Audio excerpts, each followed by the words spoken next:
Hi. Let's start. Good morning. It looks as though I'm gonna be chairing this session this morning. So my name is Iekhsan Othman. I'm the deputy head of school for research in the Jeffrey Chair School of Medicine, Monash University in Malaysia. So it gave me great pleasure in order for me to introduce our plenary talk one today. Our speaker is Professor Dr. Wayne Hodgson, who is a close friend of ours from the school.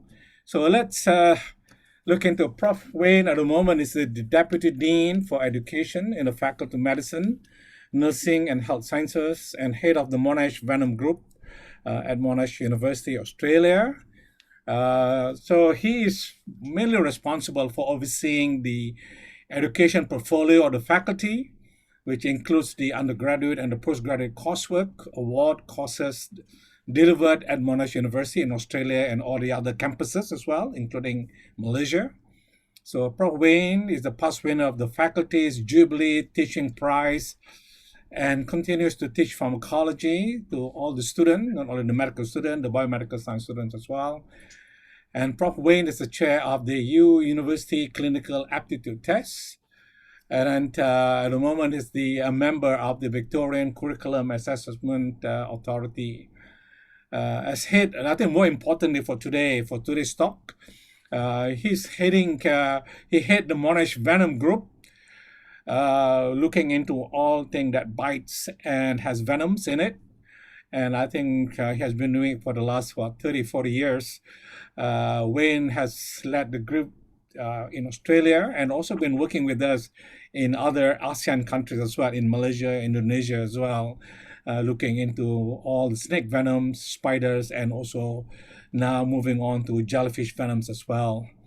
He has published more than 170 papers, including manuscript in Nature, PNS, and Molecular and Cellular Proteomics. And he's on board of many editorial journals, including Toxin, Toxicon, and the Journal of Pharmacological and Toxicological Research. So he's a seasoned researcher in venoms, especially that will bite you and will cause you a lot of envenomation. So without further ado, we would like to hear everything about venoms and bites. Prof. Wayne, without further ado, the floor is yours. Thank you very much. Thanks, IO, for that very impressive introduction. For those that haven't met me in person, I'm also very tall and I have lots of hair. It just doesn't look like it on Zoom. Very tall indeed. So thanks, IO. It's a pleasure to be here. Selamat pagi.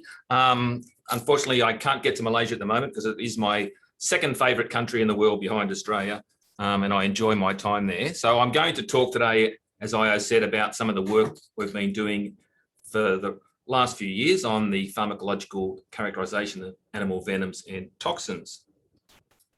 So the first question we often get asked is why we're doing this work, and the immediate answer is because we can. As IO said, we live in a geographical region which is home to many of the world's most venomous animals. So it's a great opportunity to be able to explore those animals' venoms and what happens when humans get envenomed. By studying the whole venoms, we can hopefully predict what effects those venoms are going to have in people. And then that allows us to devise better treatment strategies and also test the efficacy of antivenoms. We also study the toxins that are found in the venoms and try and identify the key toxins. And those key toxins are the ones that are either the most abundant or the most potent in those venoms. We're also interested in exploring novel toxins and finding ones that might be useful as research tools. And many of you may have heard of alpha-bungarotoxin, toxin, which was used to delineate the nicotinic acetylcholine receptor, and also pharmaceutical leads such as captopril, which fits in hopefully nicely with Gordon's talk around the angiotensin, renin-angiotensin system. And so many of you may know that captopril was developed based on a peptide found in the venom of Bothrops jararaca, which is the Brazilian pit viper, which was shown to lower blood pressure. Now, all this work, we have to acknowledge that we need to be cautious when extrapolating the results from animal studies to humans, and that is the translation part. But many of the studies we do translate very well into humans. So I just wanted to start off with one of my pet hates about venoms and poisons. Many people use these terms interchangeably, and I try and get people to use the term venom when we're talking about animals. So a venom and a poison could be the same composition, so they can have the same ingredients, which are the toxins. So they could consist of exactly the same components. What makes something a venom or a poison is how it gets into a person. So if the animal has a fang or a spine or a way of getting that venom into a human or a prey, then are those toxins into a human or prey, then that's a venom. If we need to ingest it, as we do with, say, pufferfish, tetrodotoxin or something else, that's a poison. So I'll be talking about venomous animals and some of the animals we have studied over the years. We've looked at a lot of jellyfish and fish and snakes and spiders, as Iekhsan said. More recently, we've looked at lizards and bats, but today I'll be presenting most of the work that we've done just on snakes and a little bit on jellyfish at the end. So the purpose of venoms is not to envenom humans. We're not prey items. Snakes in particular are not trying to capture humans. We're just basically on the receiving end. We're in the wrong place at the wrong time. One of the primary sites of action is the skeletal neuromuscular junction, because by acting there, toxins can immobilize prey or kill prey because they can stop them moving or they can stop them breathing because of the nature of that skeletal muscle. So snakes in particular have been very good at evolving toxins which act at multiple sites in this process. So we have these pre-synaptic or beta neurotoxins, which act at the pre-synaptic nerve terminal to stop the recycling of acetylcholine. We have post-synaptic alpha neurotoxins, which are antagonists which block that nicotinic receptor, which is found on the skeletal muscle. And we also have myotoxins, which can act directly at the muscle. So just to compare the two different classes of toxins, post-synaptic neurotoxins are usually quite quick. Their pharmacology, which I'll come to in a minute, is largely reversible or pseudo-irreversible, and that's how they dissociate from that nicotinic receptor, the speed of dissociation. And they respond quite well to antivenom. The presynaptic neurotoxins, in contrast, are fairly slow in onset. They're largely irreversible, and they don't respond very well to antivenom unless we give it very early. So I think one of the ways I've used to try and describe the difference between presynaptic and postsynaptic toxins is if you think of that as a car engine, a petrol-driven car engine, the presynaptic toxins are stopping you from refilling your car with petrol, but your car can keep driving until you run out of petrol. So the nerve can keep working until it runs out of acetylcholine. But the postsynaptic toxins, someone's cut the petrol supply to your engine, so it's almost instantaneous because the acetylcholine can't talk to the underlying muscle. We can study those interactions with a variety of skeletal muscle preparations, and historically people have used things like the toad rectus abdominis muscle. They've used rodent or mice or rat phrenic nerve diaphragm preparations, and they've also used the chick biventus aviasis preparation, which I'll talk about in a second, and they have similar physiology to the human diaphragm. And so just a bit of a revision for you around how the skeletal neuromuscular junction works. And so this is somatic nerve, so there's no ganglia, unlike the autonomic nervous system. So there's a very quick transmission of information from the CNS to the underlying muscle fiber, and each individual muscle fiber is innervated by a single nerve fiber. So this is called focal innervation. This is what we find in humans, the human diaphragm, but also in that rat and mouse diaphragm preparation. In contrast, the chicken preparation also contains these multiply innervated fibers, where an individual muscle fiber has multiple innervations, different nerves innervating that particular muscle fiber. And that gives us the ability to do some interesting things when we're studying venoms and toxins. Because those focally innervated fibers go through the normal cycle of repolarization and depolarization. So it's an all or nothing response. And so that's a twitch stimulation, which I'll show you in a second. So the muscle either contracts or it doesn't contract. Whereas with the multiply innervated fibers, it's a cycle of, if there's no cycle, it's a graded depolarization. So the more we depolarize, the more the muscle contracts. So if you look at that in a classical chick biventus aviasis prep like this. So this is the muscle that comes from the back of the chicken's neck. You'll see there's a tendon here and a muscle, and there's a somatic nerve that runs inside this. There's two of those in a chicken, so you can get two out. They are strung up in a classical organ bath situation with a electrode stimulating that nerve, and we can stimulate the nerve and get individual twitches, which are due to those focally innervated muscle fibers either contracting or not contracting. We can show that that's due to the release of acetylcholine at the nerve terminal by blocking that with a competitive antagonist such as tubercularine, and then that easily washes out.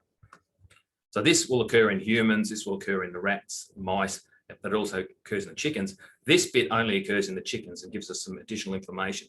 Because those multiply innervated fibers are there, we can actually put in an exogenous nicotinic receptor agonist such as acetylcholine or carbachol, and they will cause a contraction because of the greater depolarization which those muscle fibers undergo. We can also just directly depolarize that underlying muscle by just adding something like potassium. So this gives us some really useful information I'll show you in a second.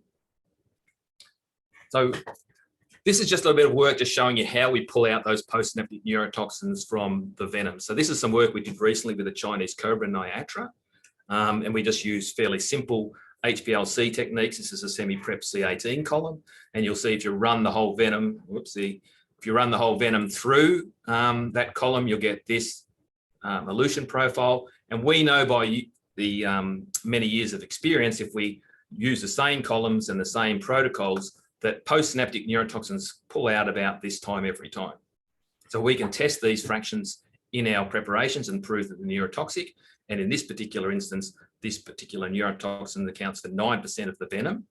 And we call this one alpha EPTX-NA1A, which is based on a nomenclature developed by Glenn King from University of Queensland a number of years ago, where the E stands for elapid, which is the family of the species. So where there's vipers, elapids, colubrids, and the NA is the Niatra. So this is the alpha, means it's an alpha neurotoxin from an elapid snake, which is Niatra, and it's the first one to pull out of this particular species. So it's 1.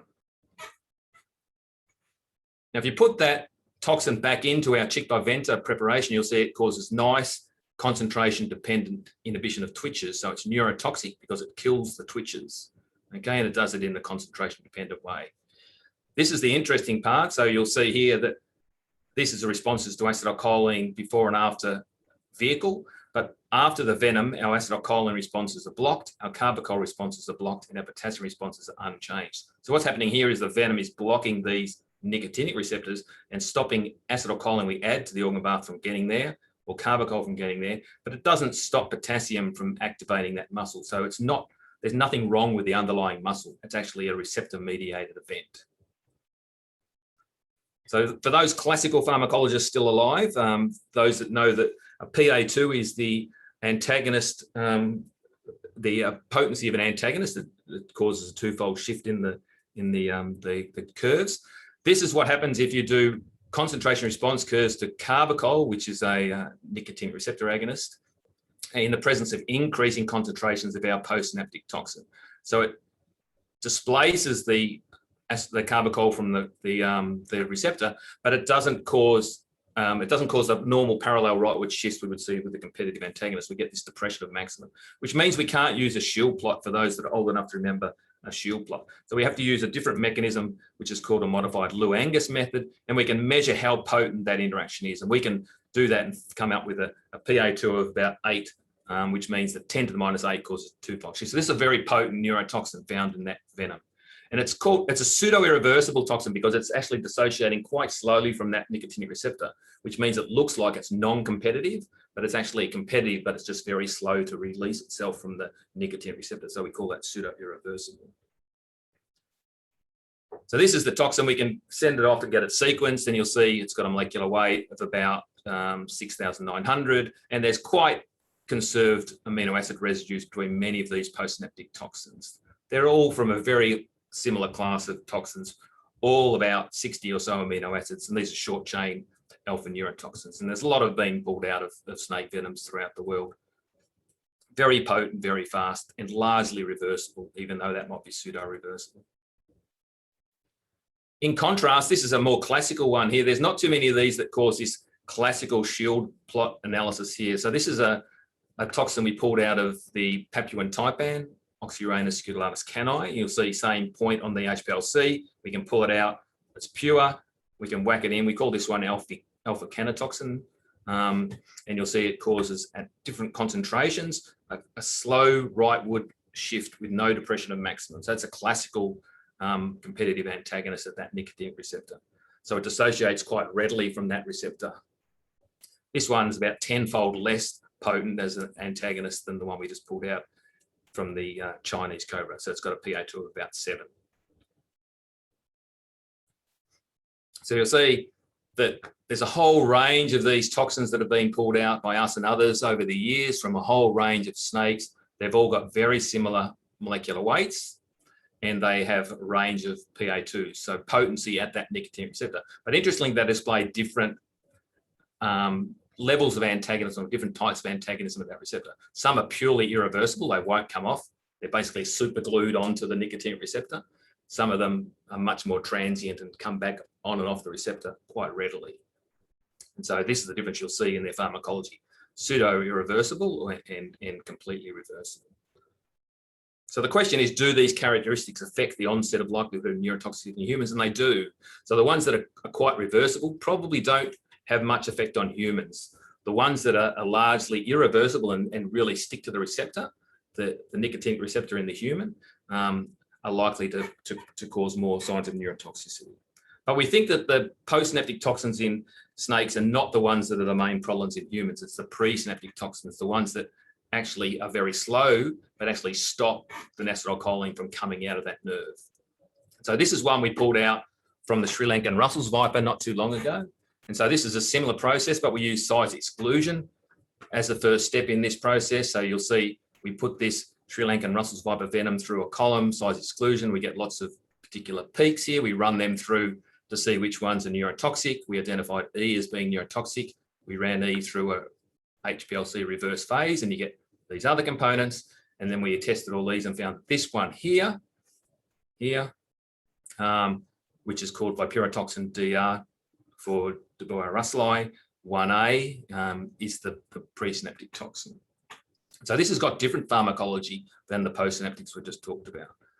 So you'll see here that it once again causes concentration-dependent inhibition of those nerves. So it actually stops the nerves, but a much slower. This is taking about 3 hours to cause inhibition of these nerves, where those post-synaptic toxins are doing that in 30 to 60 minutes. And you'll see it doesn't do anything to those responses to acetylcholine and carbachol. So when we add acetylcholine and carbachol, they can still activate the receptors down here, because this particular toxin is disrupting here. It's disrupting the petrol, the acetylcholine coming out of that nerve. You'll see it's much more a component of the venom. It's about 19%. It's about twice the size of those post-synaptics. So PLA2 toxins, which these are, so they're PLA2 active. That helps them probably chew that membrane here and get access into that nerve terminal. Normally have a molecular weight of at least 13 or multiples of 13. Interestingly, if you put the whole venom into the chick by vent, you'll see the whole venom causes very nice inhibition. But if you actually take that toxin out of the venom and put that back in, the venom does nothing. So this toxin is basically responsible for pretty much the whole neurotoxicity of that venom. So I just wanted to talk about some of the work we do testing antivenoms. So there's a terminology we're trying to use now is when we're doing experiments like I'm describing today. We're looking at the efficacy of antivenoms, not the effectiveness of antivenoms. Jeff Ishbither, who's a clinical toxinologist based in Newcastle University in Australia, has published a paper discussing this, and it's important not to confuse the efficacy of antivenom, which is we are defining as the ability to bind and neutralize the venom-mediated effects under ideal conditions, so experimental conditions, and the effectiveness of antivenom, defined as its ability to reverse or prevent envenoming in human cases. So there are numerous reasons why an antivenom failure in human envenoming and inefficacy is only one of them. So when we show that something works in an organ bath, it may not work in a human. And there's a number of reasons for this, and that is that the venom effects are irreversible. And as we've discussed previously, some of the toxins are largely irreversible, so they won't come off the receptor, or that the antivenom can't get to the toxin, or that the venom acts so quickly that by the time the person gets to a hospital and then has an antivenom, it's too late. We can't reverse the effects because the venom's effects have already occurred. So that's the difference between efficacy and effectiveness of the antivenom. So just to explain that here with a bit of work we did on coastal taipan, you'll see the coastal taipan venom alone here in the red causes nice inhibition. And this is largely presynaptic. You'll see it's taking about 3 hours. And then what we've done is add antivenom before the venom here with the purple. So we've added antivenom, 10 minutes later we've added venom. And you'll see that completely stops the neurotoxicity of this coastal taipan venom. Then what we've done is add the antivenom after the venom, as you would if you get bitten. It's very rare to go to a hospital and get antivenom and then go out and get bitten by a snake. So we add the antivenom 5 minutes after the venom, 15 minutes after the venom, and then 30 minutes after the venom. And you'll see when we add it 5 minutes after the venom, it still blocks it. When we add it 15, it's starting to lose efficacy. And when we add 30 minutes after, it's completely lost efficacy. It has no effect. So 30 minutes afterwards, the effects of the venom, you can't reverse them at all. And this is almost solely due to the effects of this pre-synaptic neurotoxin. So the big pre-synaptic neurotoxin in the taipan venom is called Tipoxin. And you'll see that if we look at Tipoxin by itself, it causes complete abolition of the twitches. And then once again, if we add the antivenom afterwards, 5, 30, 60, 5 is fine, stops it, but after 30 minutes and then 60 minutes, it has no effect. So this Tipoxin is a pre-synaptic neurotoxin, is largely irreversible. And that plays out in humans as well.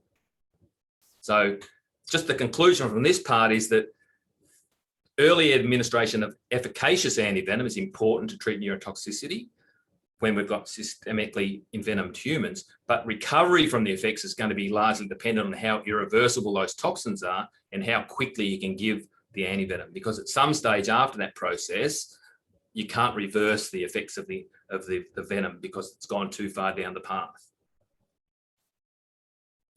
Just the final bit of work I want to talk about was our work on jellyfish, and we've done a bit of work with Chironex fleckeri, which is the big box jellyfish.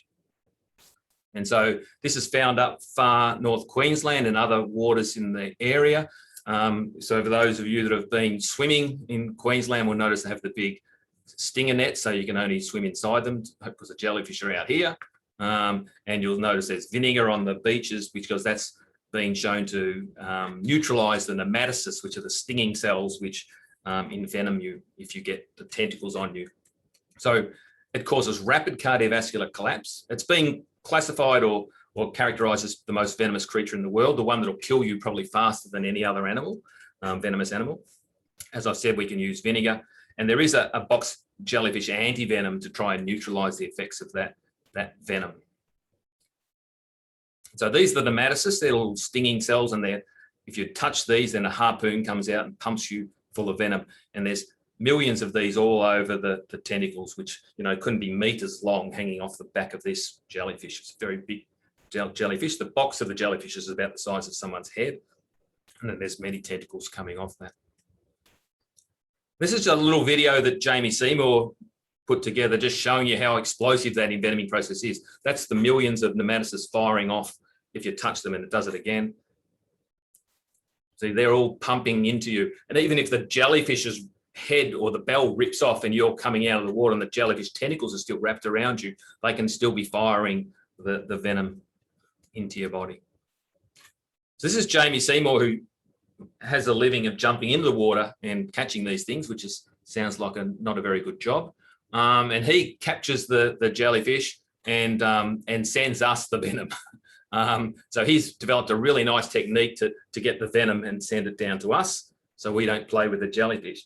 Now, the interesting thing we looked at here was that Bart Curry, who's one of Australia's leading clinical toxinologists who works at Darwin and sees a lot of jellyfish envenomings, doesn't believe that box jellyfish venom is effective. Okay, so he doesn't think it's effective because he doesn't think it helps save any lives. And so one of the early hypotheses was that the jellyfish antivenom was raised against the wrong venom because of the way they obtained the venom. So we thought it might be missing some components. And so we did a bit of work around that to see if it was missing components. And we found out that wasn't the problem, but there was a problem.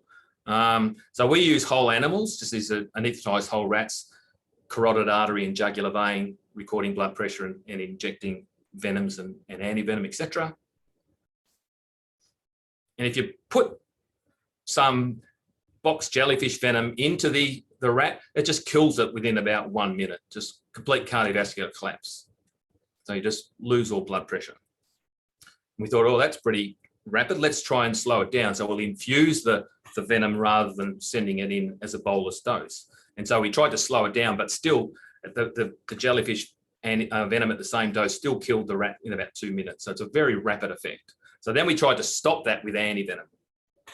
Okay. So what we did was we put in the equivalent of 1 vial of antivenom, which should be enough to neutralize the box jellyfish venom. And we did that 15 minutes beforehand. It had no effect, no matter if we gave a bolus dose of the venom or if we infused the venom to try and slow it down. Then we gave 10 times more. So we gave 10 vials, which is a huge amount of antivenom, the equivalent of 10 vials to a human, and that still couldn't do anything. No matter if we gave it 15 minutes before, or in some cases, we tried even 30 or 60 minutes before, still no effect. Only time we could actually stop the jellyfish venom from killing the rat was actually to pre-mix the antivenom with the venom. And so we had to actually, it had to bind to the venom components before we injected it into the rat. And that was the only way we could stop it. So that led us to believe that while the antivenom was effective, it actually can identify the toxins, the antigenic components.